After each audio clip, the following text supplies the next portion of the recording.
Greetings and salutations. It's your man CD, the fallen angel Christopher Daniels. And I'm out here in the Southern California sunshine, making my way through this quarantine like everyone else. Hopefully you're all home, safe, and healthy. I want to do a quick shout out to Carl and Anthony, who are the leaders of the A to the K WrestleTalk podcast. You guys can watch that on YouTube, listen to it on Spotify, etc., etc. And I just want to say I appreciate their support. The guys at AEW, we wouldn't be where we are today if it wasn't for fans like you guys. And I'm sure Carl and Anthony feel the same way about all of you that listen to A to the K WrestleTalk. So keep listening to A to the K WrestleTalk. You guys stay home, stay safe, stay healthy, and I'll see you later. We'll move on to the Ringside Report. Now we've got a few bits in here, some really sort of sad ones as well, but we'll go through them if we could. So first one I want to mention is Jim Cornette's controversial comments regarding Becky Lynch. I sent you a link earlier on the week from I think it was Ringside News. Did you read these comments he's made? Was this basically where he just kind of weighing in on the fact of like, how dare you get pregnant? You know, keep your legs closed. You're on top of the wrestling business. You won't be able to do that in a couple of years' time. Yeah, well, kind of shtick. It was sort of being rather sort of I don't even know what you call it, like bitchy, I suppose. He was like talking about like when she's gonna have all stretch marks and stuff like that. It's like, yeah, probably don't want to really comment on women too heavily there, mate. You come across like a chauvinist twat. But he was then saying like basically she's on $1 million a year with WWE, and like, well, why would you go and have a kid and lose $1 million a year? It's like, maybe because she's been earning $1 million a year for a while and she's an actual fucking millionaire, dickhead. Or maybe because she's with Seth Rollins, who's also a fucking millionaire, you dickhead. Like, maybe money isn't really that important to them at this point because they're both minted. But yeah, just a series of fucking stupid comments from him, which he's took a fair bit of backlash from as well. Understandably so, and deservedly so. I think he's I'm trying to remember the rest. I think Dana Brooke might have come back at him. A few people have actually over his comments, and it was just, he's just an idiot, basically. Speaking of Dana Brooke and Cornetto. Sorry. Speaking of unreasonable comments, he's also sort of gone at Dana Brooke over her appearance as well, basically. Because you might have noticed she's had some plastic surgery, which she probably has. I don't know. And again, just sort of putting it down, like, did she really pay to look like that and that sort of thing? And again, I don't know I don't really know. He's a name I know, but I don't really know too much of him. But has he got a problem with women's wrestlers? I don't know what it seems to be his focus of just putting them down at the minute. He's got a problem with a lot of things, old Jim. But yeah, he's a fantastic man for the business. He's truly old school, like AWA, early WWF, NWA. Like, he's been around for a while. He's a manager, he's a booker, he's a promoter. He's, he knows everything, but he's just also a very opinionated old school twat. And he's got so he can be very polarizing a lot of the time. Yeah, he's got significant amount of fanboys who will back him to the fucking high heavens. Put it this way: you've got on the one hand Jim Cornette, you've got on the other hand Vince Russo. The pair of them fucking hate each other. They've got completely different beliefs around the wrestling business, what it is. Russo views it as like a TV show that should be entertainment, and Cornette views it as a sport that should be fucking competitive, stuff like that. So they're just two polar opposites. I don't think Cornette's really got anything in particular around like women or anything like that. But probably just been a bad week for that sort of thing, then, to be honest. Yeah, I think just basically no one's safe from Jim Cornette. Like, he's not going to hold back. If he's got an opinion, he's going to say it. The comments around Becky Lynch, as you've said, just seems a bit silly, really. To be fair, I don't think it was planned. Let's be honest. They're engaged. They were planning to get married and stuff. I don't want to say the kid's an accident, but I don't think, obviously they're made up and they're happy to be parents, but I don't think they were planning it. The trouble is, and we know from seeing other wrestlers, and the same will apply for women's wrestlers, it's a difficult business to ever walk away from. We know that. We know it's an addictive business. So it's not like she ever really would have sat down with Seth and gone, this is the time, I'm going to leave and we're going to try for a child. This will be the time and I will give up on wrestling. There was never going to be that point. She was never going to delay it until after the heyday. She was never going to plan it in that sort of way, because how do you plan that around wrestling when wrestling is so sort of addictive anyway? Do you know what I mean? This is probably the best time, other than not being able to have a match to actually lose the belt. This is probably the best time anyway, because she was going to have some time off after Mania. So I was surprised when she didn't lose at Mania because of that, but here we are. So yeah, I don't know. Like you say, I don't think it was planned, but I don't think it was ever going to be to that degree where it's like, right, I'm going to leave now. No, so it's one of them. Like, you can kind of see what he's saying. Like, she's on top of the business. Like, timing wise, maybe not ideal, but at the same time, as you've quite, very well articulated, it's not like they are desperate for money or anything like that. She's reached everything that she could possibly want to reach in the business. So she's always wanted to be a mother. So why not now? I guess. Exactly. And I honestly, and I said it earlier, and I'll say it again, I don't think this is going to damage her career anyway. I think when she's ready to come back, she's going to get such a pop because people will remember her. They'll remember the heyday, and they will be all for seeing her come back and win the title that she never lost. Well, that's it. I mean, I think, especially to like you, if you're feeling this way, then I imagine a lot of fans are, that she's starting to become stale, and like, she's been the champion for too long now and stuff like that. So this probably has come at a good time for her to go out on top and then come back and get that kind of almost like legend status pop when she returns. Exactly. But then, on the other hand, around the Dana Brooke comments, I mean, what you say to that? Do you know what I mean? Like, yeah. I don't know. That's just corny being corny. That I think. Yeah. Well, I mean, she come back at him on Twitter, and you'll be able to see it on her Twitter. And she's like, basically, I'd like to see you come and say that to me face and tell them to spread positivity and not hate and stuff. So she's more than defended herself, but she shouldn't have to. You know what I mean? It's that sort of comment that he needs to learn to filter. Even if you respect the man in the business, I don't know enough about him, but he needs to sort of learn to filter a little bit. We're on a platform now. Like, he's doing podcasts, he's doing social media and all that. He's on a platform now where he can get quoted on literally everything he says. There's no sort of discrete conversation there. So the thing is, he needs to be more mindful, I suppose. Knowing Cornette, he's probably done it on purpose to either get additional viewers to his podcast or to just because he knows he's got that kind of fan base who, be like, yeah, you get her, Jimmy. It's just, I don't know. Like, I mean, to be fair, there's bound to be people who are like, yeah, women. Nah. So yeah, you're probably right. Yeah. So the next one I'll go into was, have you seen the back and forth between Lio Rush and Mark Henry? Yeah, seems a bit childish system. I'm curious what side of the fence you're on this, because I literally watched this change from people being against Lio to people being really against Mark. And I think they're both at fault here, but like, people seem to have forgotten that Lio is being a bit of a tit, and it's all about Mark now. You shouldn't talk about people's financial situation on the internet, and now you're threatening to sue him, and he's not even got a job. But to give everyone a bit of clarity, basically, Mark Henry was on I don't know if it's his podcast or a podcast, but they were asking questions about Lio Rush. Now, Lio Rush has been released from WWE. But not long before he was released from WWE, he was cited as having a bit of heat backstage. Two things he's previously complained about, and Lio himself has complained about these things, are the money he gets from merch and the like when he was representing Lashley, and the second one being the fact that he had to carry other superstars' bags. This is Mark trying to have a word with Lio Rush. Now, Lio Rush is straight away, he took the bag thing to a place of race. He was like, oh yeah, get the young black kid to carry your bags, that looks really good. And he was trying to play the race card there. And Mark has basically, when he's been talking about these things, he's tried to say, well, look, everyone pays the dues. I had to carry, who did he say? I think it was like Yokozuna's bags and stuff like that. He's trying to explain to him that's just how the business works. And whether you agree with it or not, that's an old school thing. It's not a race thing, right? And then he's mentioned the whole merch thing. And basically, I don't know if they've had some sort of private conversation, but Mark was saying, like, if you can't afford to rent a car on the money you're on, then you need to manage your money better, sort of thing. And this is where the heat's come from, where people are like, shouldn't be talking about his financial situation. It's not your business.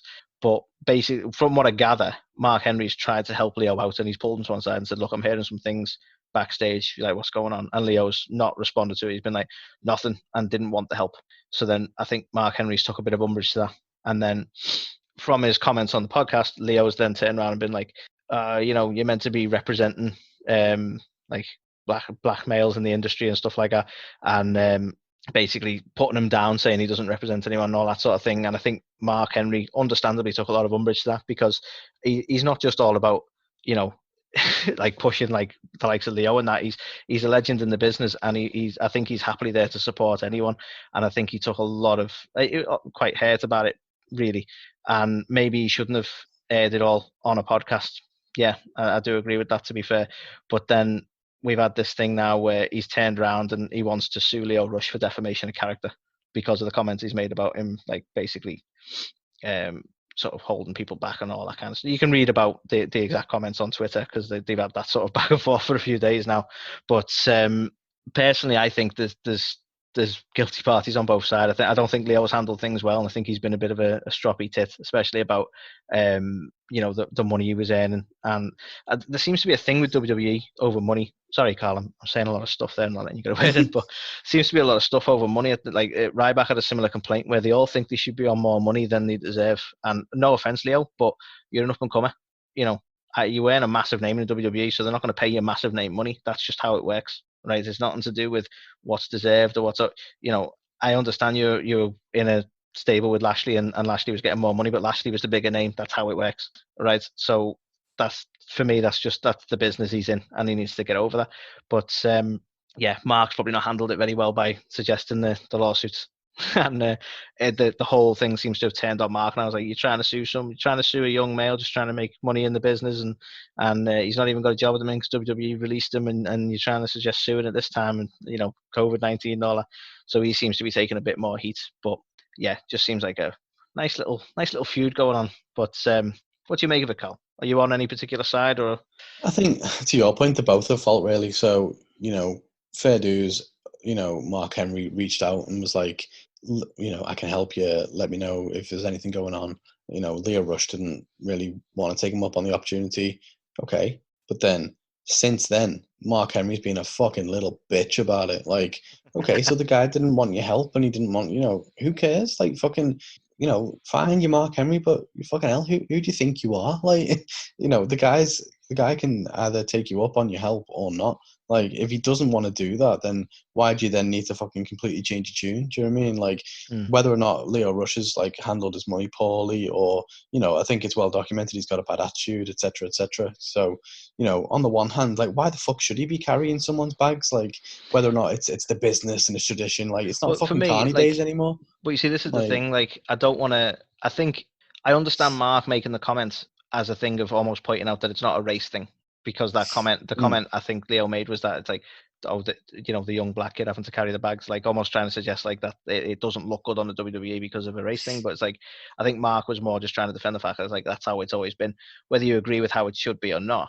Like, I kind of get where he was coming from, going, well, that's just the business. I think it's a really antiquated element of the business, but I can imagine quite a few of the big names in WWE still thinking that they should be like that and almost hazing the new guys and stuff, which is not really the way to be nowadays. But I think it came from a different place when Mark's made that comments over that, to be honest. Yeah, I don't know. I mean, I think, it's definitely not a race card thing. Like, literally everybody has to pay the dues. That's just the way the business is. That's how they conduct themselves, and it is a very carny atmosphere. It's always been the way. And I think, that's kind of been phased out more and more as the kind of new stars have come up and the old school guys have, like, gone away.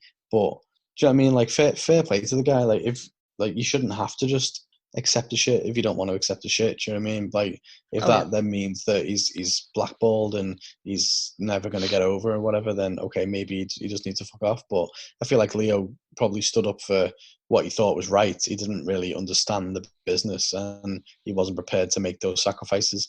But then at the same time, Mark Henry's always been known as a really nice guy, always offering help and advice. But if someone doesn't want to take your advice, don't fucking bitch about it. Like, just okay. He ended up getting sacked anyway. Like, you tried. Do you know what I mean? Like, he didn't want to. And it's, I think this is probably why it's turned around on Mark, because he's carried on going on about it, and Leo's obviously took umbrage to that, and now it's like, well, I'm going to sue you, and it's just become very petty. And I think that's probably why it's turned around so much on Mark. It's like everyone's like, Mark's just being I think it's the way he said it as well. He was like, it wasn't just like, I'm going to sue you. I was like, I can afford better lawyers than you. And I don't know, from everything you hear about Mark Henry and the kind of guy he is and the character he has, to hear that, and then all of a sudden hear like well, I've got more money than you, and you're this, that, and the other. And I don't know, it's just, I think to Leo's point, his latest tweet was like, people want to remember you for X, Y, Z, not for fucking trying to sue a 25-year-old or whatever, however old he is. So I mean, I don't know. To be fair to Leo, like, I'd not seen that one, but to be fair to him, that's a very solid point. Like, This not really something Mark wants to be remembered for, but it like they're having this little Twitter battle now, so probably not the best. But yeah, so anyone who's intrigued can look on either Mark Henry's or Leo Rush's Twitter. You'll see it all over there.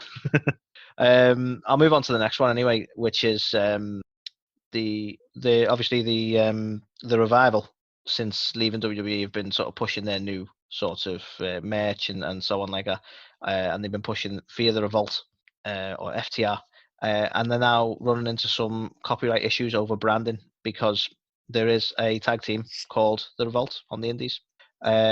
So they're saying, well, you're stealing our name. And apparently the defense from the Revival is that they are not going to call themselves the Revolt or Revolt as a tag team, but the slogan was Fear the Revolt, which seems a bit loose, and I'm not sure where they're going to go with it, but they're currently battling over the copyright of FTR or Fear the Revolt.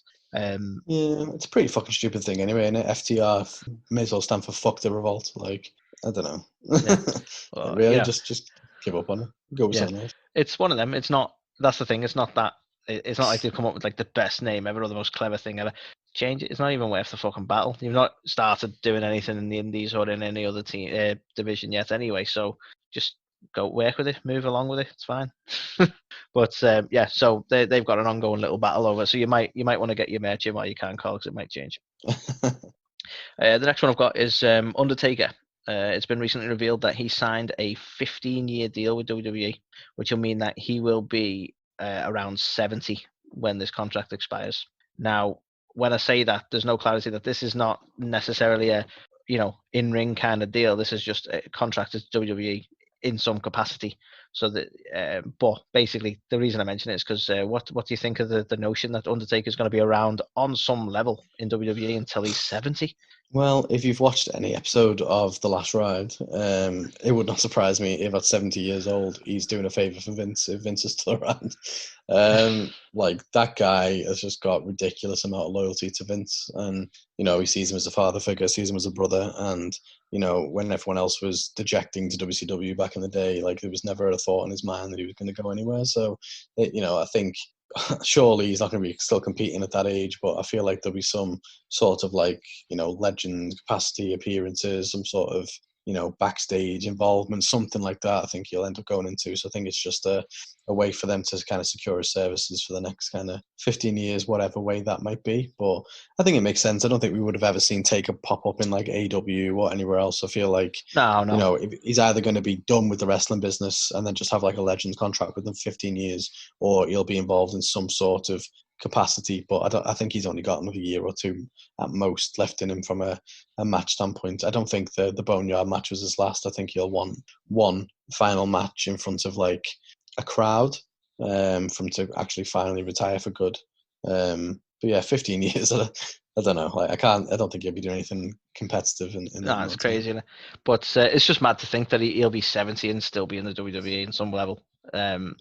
Hopefully not in a match at that point, but you never know. You really never know. You never know. But like you say, I don't think there'll ever be any doubt. He is a WWE guy, and that'll never change. Speaking of people being WWE guys and nothing ever changing, the next one I've got is Drew Gulak.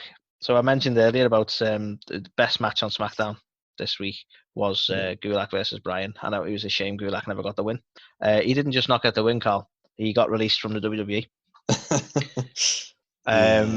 Now, this was something that you actually pointed this out to me, mentioning that he'd been very subtly moved to the alumni page on WWE before this was even announced. So straight away, I think Reddit and Twitter and everything were blowing up over like, oh, why has he been moved? Is it in error? Is it this? Is it that? And then it's ultimately been revealed that his contract was due to expire and that he has chosen not to renew that contract. However, since then, it's been reported that Gulak was requesting more money. I think probably in response to the fact that he's been more prominent on the show and offering more, and obviously that's still a match with Bryan. WWE's response was to not just say no to the potential pay increase, they actually withdrew their offer. So the suggestion is now that WWE just basically so insulted by the fact that he asked for more money, said fuck you, and then didn't offer him a contract at all. So the suggestion is less that he went, nah, I'm not going to renew, and more that WWE told him to fuck off for asking for more money, which sounds like a Vince McMahon move. And there's I been a mean, suggestion like that's his message to the locker room: don't fuck around, sort of thing. But yeah, nevertheless, Drew is gone from the WWE. Do you think there's any yeah, chance for movement on that? yeah. I do. I think it's one of those. It's like unfortunate for the guy. Really, it's literally a couple of months ago. We were at a point where WWE were throwing ridiculously lucrative, like multi-year, super expensive fucking contracts at people in order to keep them away from AEW. And then ever since COVID came into play and the world went to shit, like they've gone completely the opposite way where they're releasing people and, trying to fucking lower contracts and everything. And it's like, just Really, a the case of wrong timing, I time. think, for the guy. Yeah, Yeah, so I the feel like, worst time to ask for a pay rise. yeah, it's one of them. You can see he's justified in a sense because everyone else has probably asked for it and got it like months before. But And there then, was a time that would have been fine. Yeah. yeah, so it's like, fair play to him, but they've obviously just gone, well, okay, well, we're not going to give you that. So I think, tail between his legs, he might come back and be like, okay, I'll resign on, what you were offering me or whatever. I don't think they'll want to let him go, but it's one of them. His contract's expired. They're not going to give him the money. So he's probably trying to use I'll play the free agency or I'll go to AEW or something as a threat. And then I guess ultimately it comes down to whether or not they value him enough to try and keep him. I don't think they're ever going to kind of budge and give him the kind of money he wants, but whether they extend the original contract offer back to him and he accepts it is a different. Yeah, maybe, because it sounds like a bit of a knee-jerk reaction, so they might relent on that and go, look, all right, we'll do that. So yeah, basically, I can see your point that there may be some thingy on that. It seems like it might have been a knee-jerk reaction for WWE to go, no, fuck you, and they might sort of go back on that. But yeah, it remains to be seen. It's a shame really, because there was some really really good stuff the last few weeks between them. A little side note with WWE was that recently they have, when they've referred back to the match between Bryan, they've actually gone to the point of removing his name, Drew's name, and they referred to him as Bryan's coach or coaching partner or something like that, rather than actually saying Drew Gulak, which is strange. But I'm not quite sure how that works in terms of copyright on names and stuff like that, because he, by all accounts, Drew was using his actual name, wasn't he? So it's not like a Ryback situation where they own the name anyway. So maybe they felt that they couldn't use his name. I don't know, but it seems like almost a petty move to go now. We're only going to refer to him by name now. Yeah, interesting. That I think it's very petty of them, isn't it? Yeah, but we'll see. Hopefully, this isn't the last of him. It certainly won't be the last of him in wrestling, but hopefully not the last of him in WWE. The next one, I'm probably going to need you a little bit for this one, Carl, because there's a bit of history here, and that is the WWE apparently sued Martha Hart, who is the wife of Owen Hart, for breach of contract following his death. And I believe this is in relation to, she's obviously quite angry towards WWE and was very against him being in the Hall of Fame and so on like that. And I believe there were some contractual obligations that basically she failed to, or she sort of prevented them from meeting. And they ultimately either attempted to or did sue her for that. Is that something, have you read about that? So I just watched the latest episode of Dark Side of the Ring. Of course, so you'd be quite well versed in how much she does not like the WWE. Yeah, I think I'm not too sure what the obligations were or what the kind of breach was and stuff like that. But if it's been one of these things where on the one hand you're like, how on earth can Owen Hart not be in the Hall of Fame? He was a phenomenal athlete and he was just an incredible performer. Then you watch this and you see Martha's stance on it, and it is literally like, how can she sit there and let the company that killed her husband glorify him in their Hall of Fame? And it's like, it's a bold statement to say WWE killed Owen Hart, but like literally that, at the time it was where Owen Hart had they'd kind of gone through the Attitude Era, and Owen Hart just didn't fit anymore. They couldn't find a character for him to play because he was a bit old school. So they basically brought back an earlier gimmick of his, which was the Blue Blazer, and it was like a comedy superhero gimmick. And they brought that back, and they tried to take a little bit of a swipe at Sting, who used to kind of lower himself from the rafters, and they decided to do this with Owen Hart, but do it as like a comedy thing, and he'd struggle to get out of it, and so on and so forth. But then it was causing a bit of problem where it was taking ages to get out of it and stuff, and basically they changed the rigging mechanism the night of Over the Edge, and they used one which was like it's like a quick release function, and it was used for like docking thing, like to unload stuff in ships, like really heavy things. It was like once a certain bit of weight was put on it, all you had to do was just like touch this little thing and it would just do like a quick release. And obviously what happened, and then Martha's obviously tried to do her due diligence of look at like who were the riggers who set it up, what was the apparatus and stuff, and she made a fantastic case of well, it could have been prevented, and they ended up settling out of court for like I think it was $18 million, and it wasn't something Martha ever wanted to do, was to settle. She obviously wanted to get justice for him, but I feel like they were probably kind of trying to sue back. I know at the time they tried to sue her and stuff for this kind of stuff as well. I think Vince wasn't happy that she was suing him in the state of fucking Missouri or wherever it was. He wanted them to the thing to take place in Connecticut and stuff, so he wouldn't have to pay certain things. But yeah, it just got all very messy and stuff like that. But it is crazy to think that WWE would sue Martha after her husband had just died and she's just trying to provide a life for her kids and get justice for their dad and stuff. So yeah, I don't know. It's a horrible one, really. Now it's I mean, there's a lot of, like you say, I mean, there's definitely some fault there on WWE's part, whether it's negligence or things haven't been researched properly. It was, there's some fault in some capacity. Interestingly, going back to your comments about the Hall of Fame elements, it was raised, I think, I don't know if she'd done it on Talk as Jericho, whether it was part of the Dark Side of the Ring, because I've not actually seen that bit yet. So I feel like it's come from when she was having a conversation with Jericho. But she mentioned about the Hall of Fame, like basically it's just a chance for them to make money off people, because it's not even a proper Hall of Fame. If you look at like baseball or various other sports, they have an actual Hall of Fame. Do you know what I mean? A place you could and it got me thinking, it's like, that's a good point. Why don't they have that? They have enough prestige, enough wrestlers there. They could easily make some sort of museum or Hall of Fame. But it literally is that one night where they can sort of pat themselves on the back and have this big sort of, let's make money out of these people. So it's interesting that it's not Hall of Fame in the same way that most other sports are. And I never considered it like that. But what do you make on that? I mean, that's certainly something I would love to visit if they actually made one.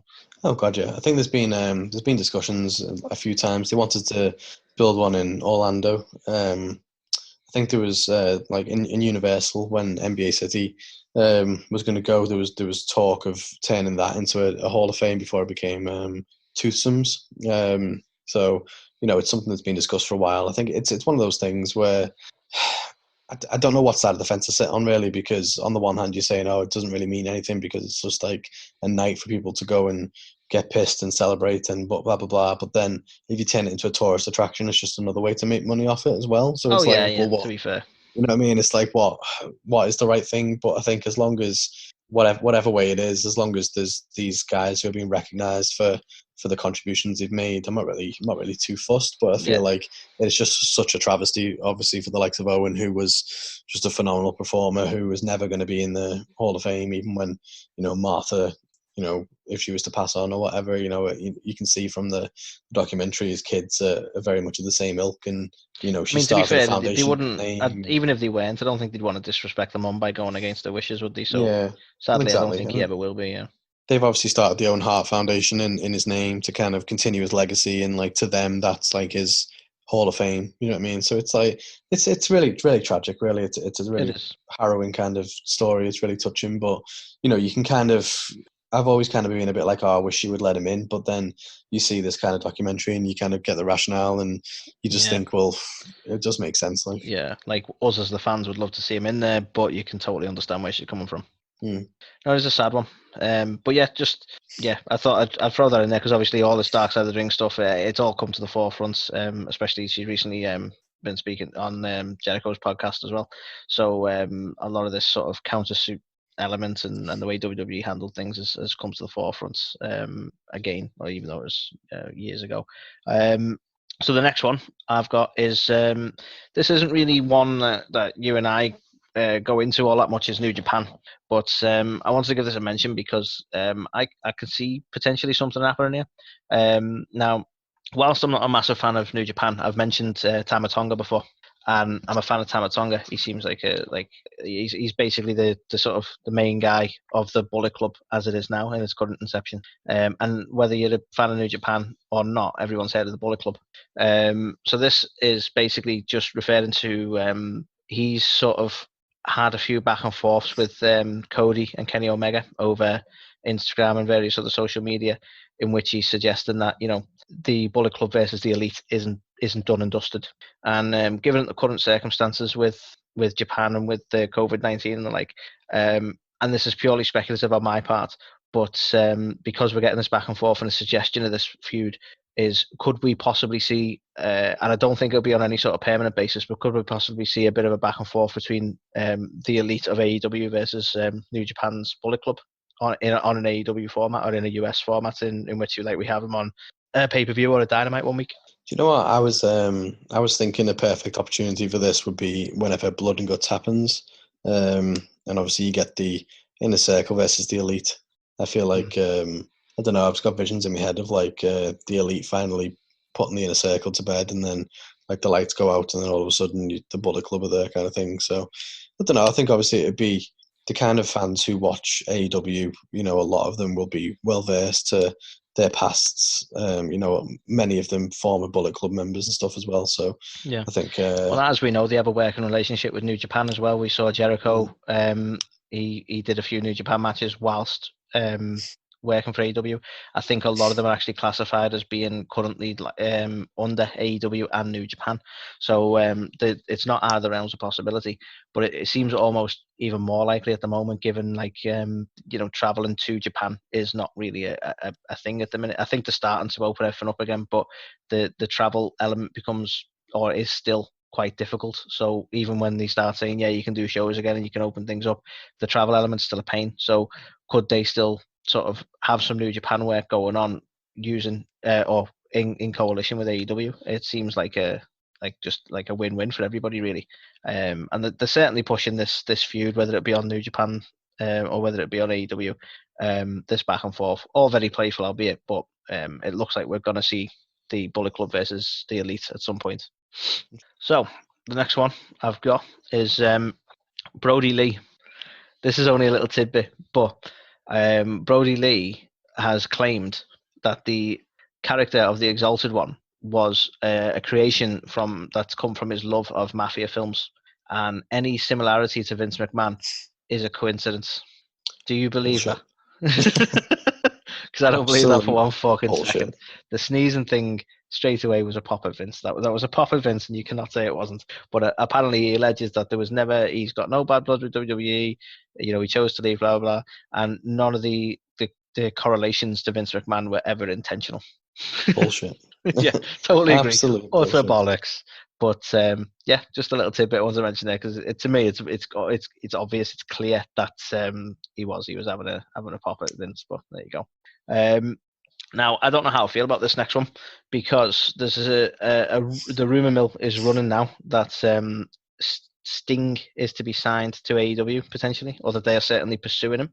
This has come off the back of Mattel announcing in relation to the wrestling figures that they are having to remove Sting from the Legends Series 7 figures that are coming out, as he is no longer under contract with WWE. And then apparently there's been some sort of tweet from Cody in which he's put up a GIF that I think there's a popular GIF of Cody that says Cody's listening or something like that.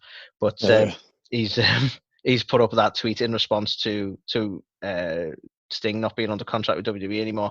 So straight away, everyone's speculating, are they going to be trying to sign Sting to AEW? And then Meltzer, doing what Meltzer does, claims that he's in the know and that he knows that AEW are actively trying to sign him. Do what, though? Well, that's the thing. I don't know how I feel about it, because we know he can't wrestle. While he was contracted with WWE, he wasn't in a condition to wrestle. So unless we're going to hope that AEW are more lax on their medicals and they'll let him wrestle even though he's not in a condition to do so, or he's going to come back in more of a Jake the Snake kind of capacity, I don't know. But in any case, I like Sting. I like Sting a lot, but I don't want to see him. Don't want to see him in AEW. I don't think he can offer anything. I think it'd end up, this would be AEW starting to go too top heavy with the old legends as well. Yeah, I agree. It starts to become TNA then, I think, for me. Totally agree. I don't know, like the only compelling match I could maybe think of is to see Jericho and Sting, but do you know what I mean? Even then it'd be like a one and done kind of thing. He just literally doesn't have anything to offer. I wouldn't want to see him as a manager or any kind of on-screen personality, because he hasn't really got the charisma for it, if I'm perfectly honest. So what would he do? Exactly. So, a bit of a weird one, that is a strange one. And lastly, and sadly this is quite devastating news, really, that SHAD GASPARD of Crime Time former WWE tag team, was originally reported missing, and sadly, it looks like today they've I don't know if it's been confirmed yet, but they've found a body that fits the description of Shad. So unfortunately, it looks like he's passed away.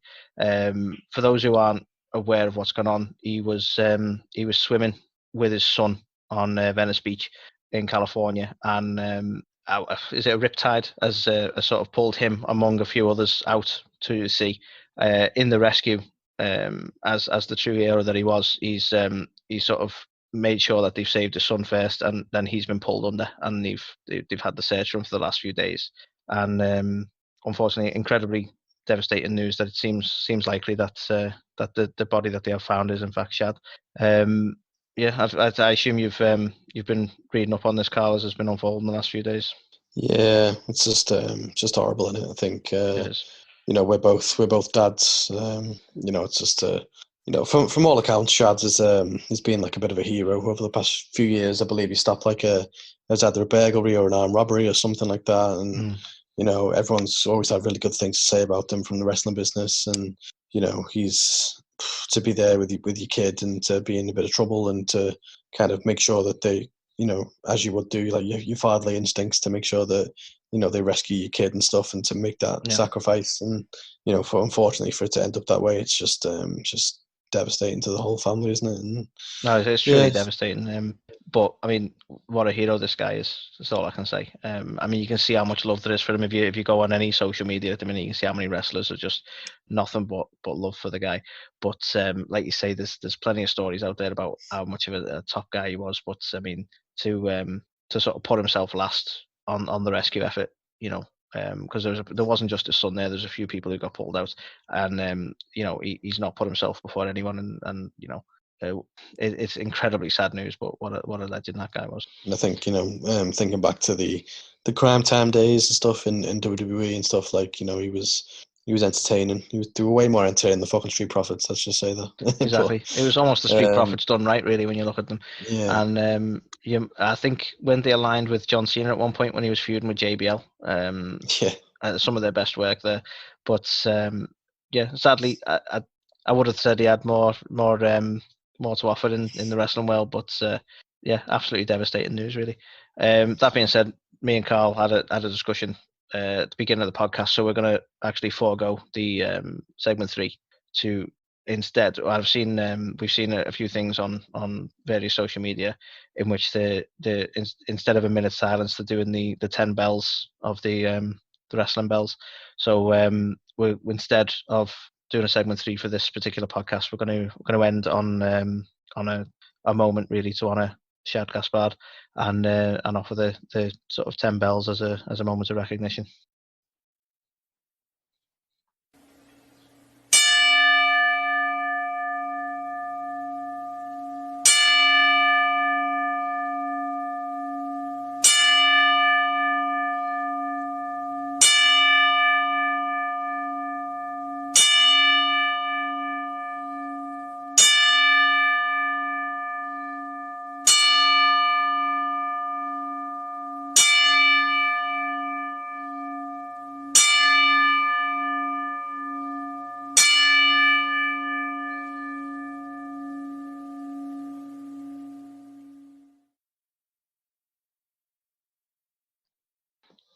Okay, so unfortunately we have to end on such a somber note, but as always, we'll be back on Sunday to our usual format.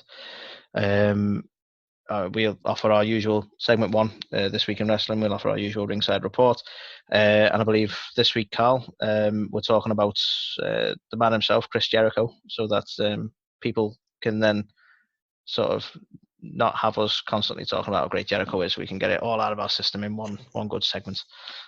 We're going to be talking about kind of our favourite moments, our favourite gimmicks, and just kind of the legacy of Le Champion. Indeed. So until next week, guys. Or we're still pretending that it's not Wednesday. Until Sunday, guys. Bro, thanks for listening. Yeah, cheers, guys. Take it easy.